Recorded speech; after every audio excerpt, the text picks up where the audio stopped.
Welcome back to New Rockstars. I'm Kiersey Clemons, and this is a breakdown of Apple TV series Monarch Legacy of Monsters. This is our MonsterVerse rewatch series, and Titanic, but Donkey Kong, I'm still working on titles and taking any suggestions, please. I'll take anything. Every week I'll descend into Hollow Earth with you for our MonsterVerse rewatch series and break down each of the MonsterVerse films plus Monarch Legacy of Monsters as we prepare for Godzilla x Kong in late March. You might have noticed we usually go in release date order, so technically 2019's Godzilla King of the Monsters would be right now. Though, timeline-wise, it's easier to explain this series then go into King of the Monsters, so that's what we're gonna be doing right here. We'll review this timeline, Easter eggs, and really cool details that connect the series to the MonsterVerse franchise. And with that being said, let's dive into it like that school bus full of children on the Golden Gate Bridge. Too soon? Is that bad taste? But first, be sure to check out nerdriot.shop to check out the latest and greatest in New Rockstars merch. We've got stuff celebrating all sorts of different fandoms, including our multiverse tour shirt featuring the Merc with the mouth. Grabbing some merch from nerdriot.shop is the best way to support the channel and all the work that we do here at New Rockstars. So let's just jump into it, or dive on in. Episode 1, titled Aftermath, we open with grainy footage from Skull Island. Footage recorded by Bill Randa, played by John Goodman, during the events of 2017's Kong Skull Island. It's 1973, and it's fun to think about how elsewhere on this island are Loki, Captain Marvel, and Nick Fury, and Shea Wingham's character, who suffered one of the worst fates ever. By this time, Randa was the head of Monarch, the organization that studies the Titans. Throughout the film, Randa recorded all the events on his film camera, and we open with the repurposed footage, like this slow upward pan that first reveals Kong. And then this shot intercuts with new footage Bill recorded and a message for his son, Hiroshi. You may never forgive me for what I took from you, and I can't go back in time and fix all the mistakes I made. But maybe I could leave something for the future. A legacy.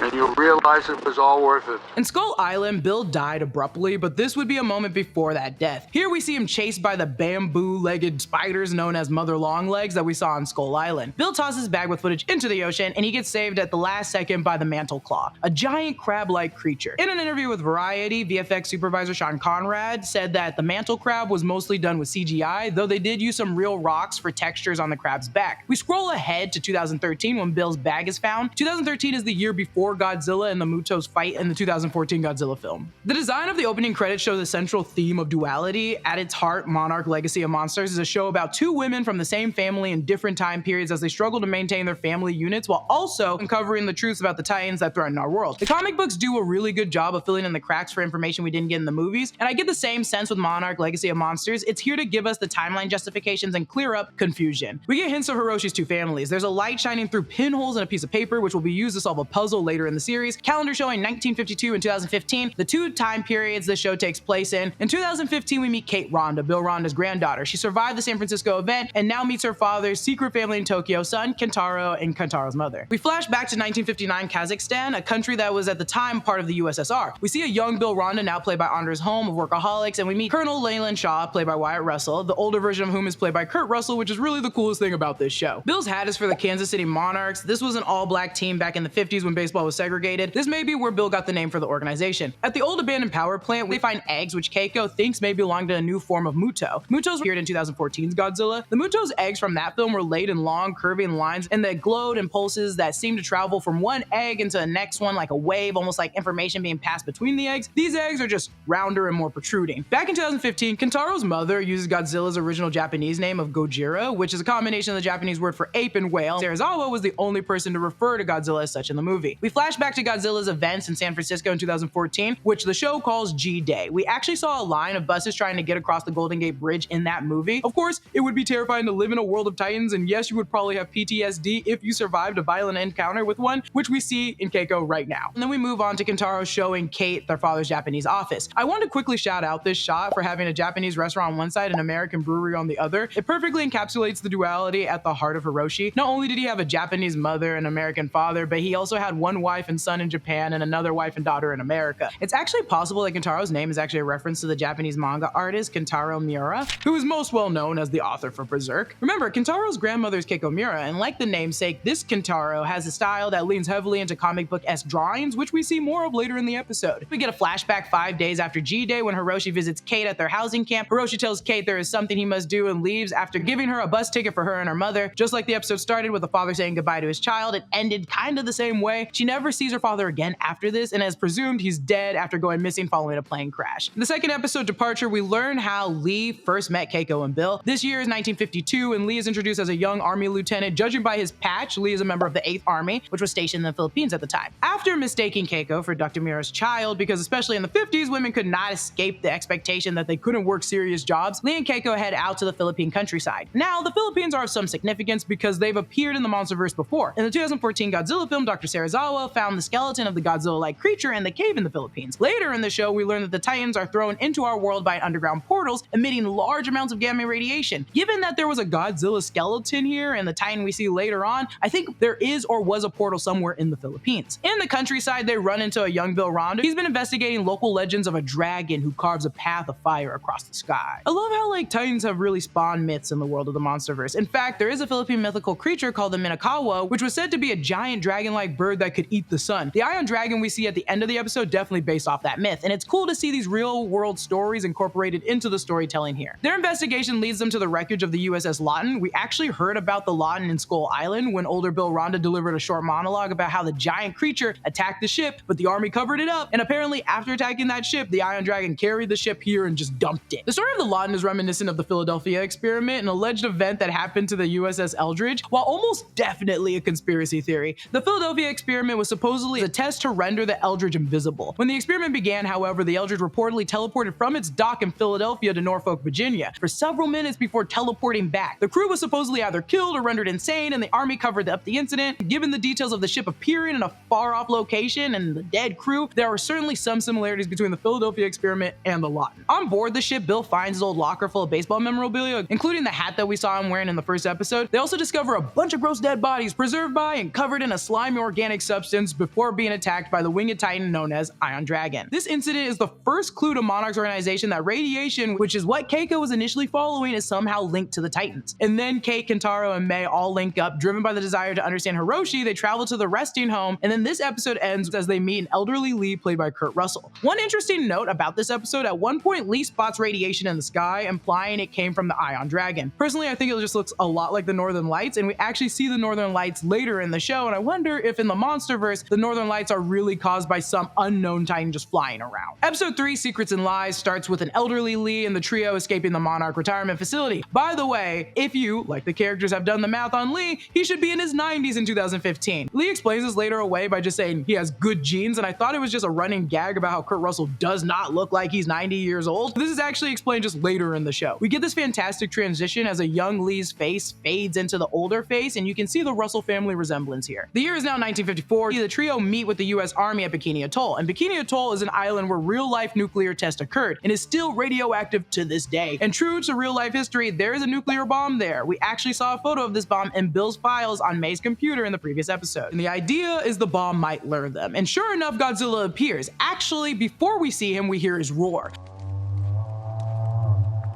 Godzilla has a pretty famous roar, all things considered, and then compared to the 2014 version, this roar is lower, calmer, and more inquisitive. This isn't Godzilla in the midst of a fight, this is Godzilla investigating a potential midday snack. Bill shoots the encounter on his camera. These grainy handheld shots of Godzilla are just like, I just love them. I love that they do this in the series. This is the youngest version of Godzilla we've seen yet, so it makes sense he hasn't grown as large as he does in the later movies. This entire sequence actually made up the intro to the 2014 Godzilla film. The army nukes him. This led to the further discussions about secrecy, with Bill wanting to go public with the nuclear encounter with Godzilla. Lee disagrees though, saying that they executed the Rosenbergs, and the Rosenbergs were the American family who were arrested on charges of leaking nuclear secrets to the Russians and then were executed in 1953.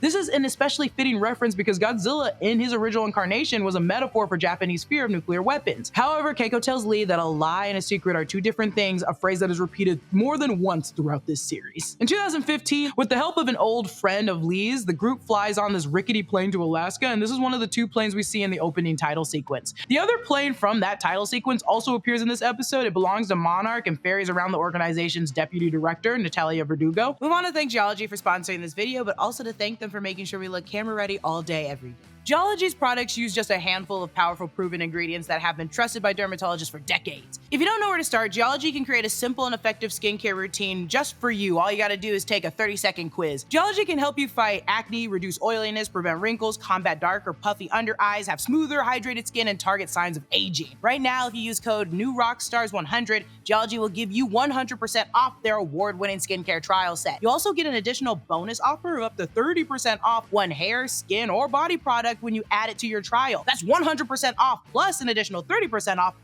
That's a lot of offs. Just click the link in the description or go to geolog.ie/rockstars100 to get started. The gang encounters a strange storm above Alaska, and surprise, there's a monster attack there. This is the Frost Vark. The VFX team created the Frost Vark entirely with CGI, but they based its design on the real-life star-nosed mole. One of the executive producers explained that their artists looked at a bunch of real-world animals for inspiration, which I feel like is a normal thing across the MonsterVerse. In fact, the show's co-creator Matt Fraction tasked his son with writing a 250-word summary of the monster, which further inspired the team. In King of the Monsters, we saw Godzilla's spikes light up one by one as he charged up. In this scenario, it almost looks like the bioluminescence is a byproduct of the nuclear energy coursing through Godzilla's body. The Frostvark's tendrils lit up as it absorbed the heat, so maybe it's its own internal radiation to power that ability. I mean, I'm sure the honest answer to this is because it just looks cool, but it's fun thinking about the biology of a giant mole monster. Episode 4, titled Parallels and Interiors, we open on a new character, Dr. Barnes, played by Jess Aguro. We're back in 2015, and can I just say, this is one really janky looking Monarch outpost. She detects a gamma radiation spike in Alaska similar to what you would expect from a black hole. And at the end of this episode, there is a portal to Hollow Earth in Alaska. Barnes explains this. The last time anyone saw readings like this was right before the last emergence event.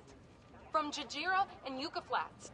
Before G-Day. The MUTOs attacked Janjira and Yucca Flats in the 2014 Godzilla film, so that's a nod to that. In Alaska, the 2015 group ended up traveling in a circle, which Lee chalks up to the interference from the Titan, saying, not only is the Titan interfering, but I think the energy from the portal around them is also affecting them. We got a glimpse of this in Godzilla vs. Kong and the trippy moment where the crew went through the gravity field in Antarctica. In episode 5, titled The Way Out, Kentaro, May, and Kate end up being cut loose from Monarch, and they go back with Kate to her home in San Francisco. At the airport, we see a corporate ad for a private bunkers you can hide from monsters inside. In Godzilla King of the Monsters, we find out Monarch has a ton of these bunkers around the world. The flashbacks of this episode center around Kate's life the days leading up to G-Day. She enters class to find her students watching cell phone footage of the MUTO's rampage from the 2014 film. Also, there's a little neat Easter egg in Kate's classroom. There are 3 posters of women who have made great contributions to science, and one of them is Jocelyn Bell. She's famous for discovering pulsars and her work in gamma radiation, both of which are mentioned in this show and relate to the Titans. This episode ends with Kate and company setting off once again to find Hiroshi. This time, they're going to Africa. Episode 6, titled Terrifying Miracles, things really start to pop off here in this episode, so let's just jump right into it. We open in 1955. This episode dives into the love triangle that forms between Keiko, Lee, and Bill, and it mirrors in part the behavior of Hiroshi Randa and his 2 separate love interests. Importantly, this scene is set before Keiko and Bill are married. Lee and Keiko arrive at Monarch's new headquarters. This is the same room we see in the current Monarch working out of. Looking at previous episodes, you can see the room is the same, and the walls are covered with the same maps tracing suspicious radiation readings. At Tataruma Island, the location of the radiation, Keiko and Bill meet Dr. Suzuki. Suzuki has created a gamma radiation simulator, a spherical metallic device resembling the first atomic bomb. Suzuki's gamma simulator works, and Godzilla once again appears. Maddened by the fake radiation, he throws the device back at Keiko and Lee before slipping back under the water. Then Lee has been relieved of command of Monarch, a consequence of bailing on the budgetary meeting, and this is the birth of modern-day Monarch, who favors secrecy over transparency and military aggression over scientific curiosity. In 2015, Lee is rescued from Monarch's imprisonment by Duval, and the two team up to help Kate, Kentaro, and May find Hiroshi. They all head to Algeria, the next stop to Hiroshi's radiation map. Tim then lists off a few other locations that Hiroshi mapped gamma spikes at: Central Asia, Vietnam, Cambodia, and Africa. In 2009, Mothra was discovered in the Yunnan province of China by Dr. Chen, a character we met in King of the Monsters. I bet this was the radiation spike that Hiroshi detected in Central Asia. In the Algerian desert, Lee and the 2015 trio catch up with Hiroshi, who is standing in the middle of the desert with a gamma simulator similar to the one Suzuki used earlier. This causes a small nearby mountain to explode, revealing Godzilla's underneath. So we have a lot to talk about here. From how this is shot, it seems that Godzilla has been sleeping here for a while as the mountain formed over him. However, this is 2015, so Godzilla couldn't have been here for longer than a year tops after thrashing the MUTOs in San Francisco. Another possibility is that there is a portal to Hollow Earth underneath that mountain. Godzilla must have accessed this portal sometime immediately following G-Day, which led to the gamma radiation spike. Hiroshi recorded that spike in Algeria before leaving for Alaska, and he left about 5 days after G-Day. So Godzilla must have used that portal right after G-Day and laid down for a little nappy nap after his fight.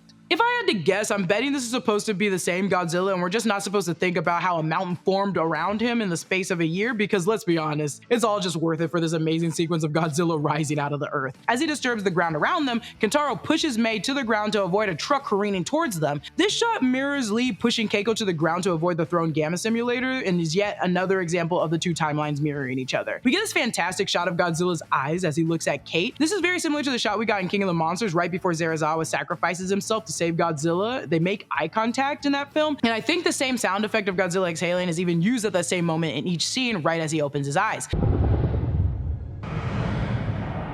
Godzilla then gives his trademark roar. There aren't any records of Godzilla attacks in 2015, so whatever he went to do, I don't think he did any significant damage. Episode 7, titled Will the Real Mei Please Stand Up? We delve into Mei's background this season and some exciting tie-ins to Apex, the evil corporation from King of the Monsters. We learn that Mei's real name is Cora Mateo. In 2012, she was a software engineer who was recruited by a company called Applied Experimental Technologies by a woman named Brenda Holland. The language Brenda uses to recruit Mei is very similar to what General Puckett told Lee, saying that she may have a seat at the table if she shows up and just does her job without complaining. Bored at work, Mei sneaks into the basement to learn about the much more exciting cybernetic neural interface unit, but is horrified when she discovers footage of test monkeys and cages wired up. This work is undoubtedly connected to the design of Mechagodzilla from Godzilla vs. Kong. After destroying their work on cybernetics off screen, and then we're back in 2015, and we see Brenda on a call with one Mr. Simmons as they discuss their new corporate direction and the logo for Apex Cybernetics. Apex is the company that unleashed Mechagodzilla and Godzilla vs. Kong, and their CEO was Walter Simmons. At the end of the episode,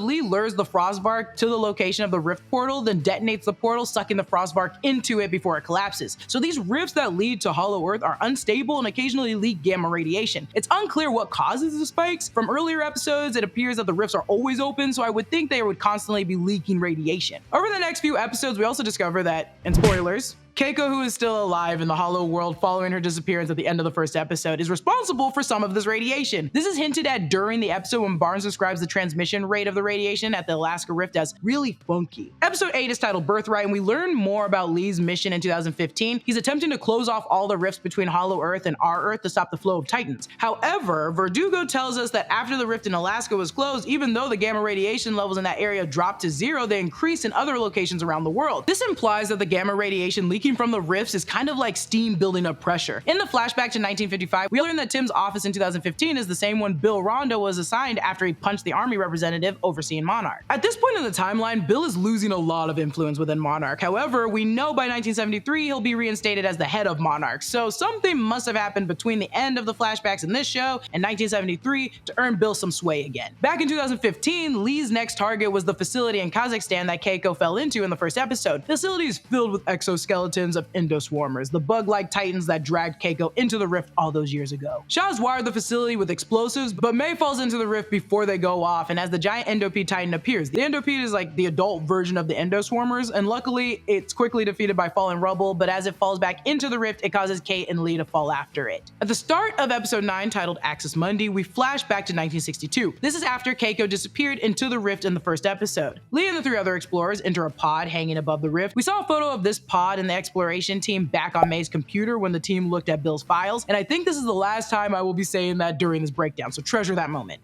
Treasure it. To open the rift, Monarch uses Suzuki's gamma radiation simulator. Puckett explains that the rift stabilizes as Titans move through it, so they have to lure one into the rift before they can enter. A similar method was used in Godzilla vs. Kong when the exploration team followed Kong through a rift in the Arctic. This lines up with my theory that the rifts being used are what causes the gamma radiation spikes, but this theory is still not perfect because Monarch seems to be able to detect the spikes when no Titans are coming through that rift. So I think it's possible these radiation spikes are caused by multiple sources, including heightened Titan activity such as Titans waking up from a long hibernation, or just Keiko who is sending messages through the radiation. Through an old-timey monitor, we get a brief glimpse of the Titan that is coming through the rift. Though its details are kind of hard to make out, it definitely has a massive open mouth, and I'm 99% sure it's the Ion Dragon, as they appear to have the similar mouth and snout. We learn from Keiko in the next episode that she calls this land Axis Mundi. She theorizes that Axis Mundi is a middle part between the true Hollow Earth, which is seemingly what we saw in Godzilla vs. Kong in our own world. This might justify how Bill's theory about another realm and a Hollow Earth that Godzilla can bore into with his atomic breath can coexist. Lee loses team members to the Ion Dragon and the lethal static charge left over from breaching the rift, barely able to escape as he is sucked back into another rift into Hollow Earth. The circular appearance of this rift looks similar to the one we saw in Godzilla vs. Kong, and they appear to have similar functions. When Lee wakes up, he is in the woods back on Earth, but quickly learns that he was jumped forward in time into the year 1982. This is another big parallel between the characters of Lee Shaw and Captain America. Let's summarize how both characters are similar, shall we? Because both characters were soldiers during World War II, both participated in strange government scientific experiments, and both are stranded in a different time that they don't relate to. I'm not saying it's intentional, but I'm saying it's a big damn coincidence. Hiroshi, like the rest of Monarch, thought Bill went crazy following the loss of Keiko and Lee and became consumed by his theories of the Hollow Earth, which others dismissed. Bill missed much of Hiroshi's childhood because he was so focused on his work. Lee tells Hiroshi his father wasn't crazy, to which Hiroshi responds with this. Then it was a choice. Maybe that makes it worse.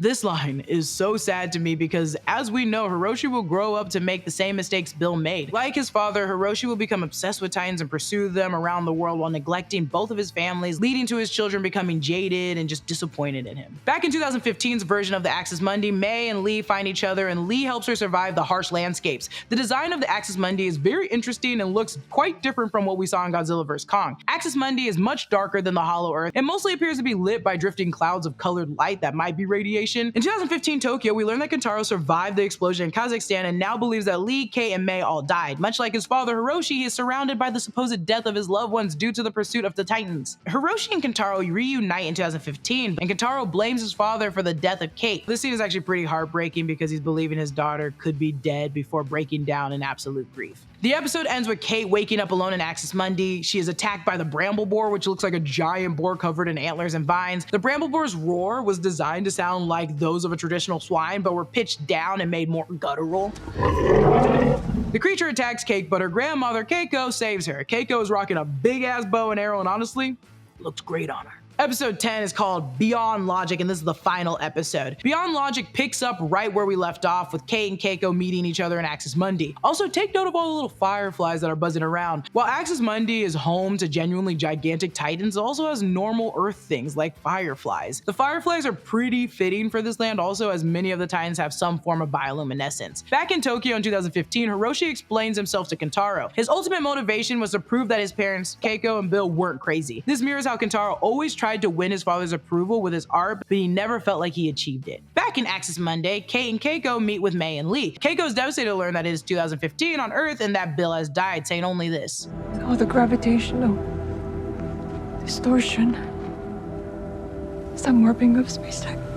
Given how proximity to the rift in Alaska was enough to warp space-time and cause Kate, Lee, and May to travel in a giant circle, it isn't surprising that being immersed in this world has adverse effects. The gravitational distortion of Axis Mundi might come from its positioning between Hollow Earth and the upper crust. Since the Hollow Earth has a different gravitational system, Axis Mundi is sort of being pulled into two different directions, and this might explain why time flows differently here. Also recall in episode 4 when Barnes compared the radiation coming from the rifts as being similar to that of a black hole. Black holes are also capable of warping space-time, with time moving slower the closer you get to one. Everyone reaches Keiko's campsite when Lee discovers Keiko has repurposed the gamma simulator Lee initially used in 1962. The group plans to use the simulator to lure a Titan to their location, hoping to follow it back to our world. They track the rift's location, and there's an excellent shot of the rift location illuminated by blue-orange clouds of light. So the locations of the rifts, both within Axis Mundi and on the surface world, are locked in place. Ultimately, they're successful, but maybe a little too successful because the Ion Dragon appears and attacks them. I would honestly be pissed too, because he's probably upset about falling for the gamma simulator. Before Ion Dragon can devour them, the rift opens and something starts to come through, and you guessed it, it's Godzilla. There's a shot right after he comes through the rift that's positioned over his shoulder and quickly zooms in on the gamma simulator. It's not really explained why Godzilla arrived, but I think he can sense the gamma simulator from across the rift. Either he is so attracted to it, or he has come to associate the gamma simulator with the Ronda family. The Ion Dragon immediately attacks Godzilla, and despite using its Naker to try and bind him, Godzilla quickly claps back, ripping off its wing and yeeting it through the portal. From the time the Ion Dragon first makes contact to the time it is thrown through that portal is about 45 seconds.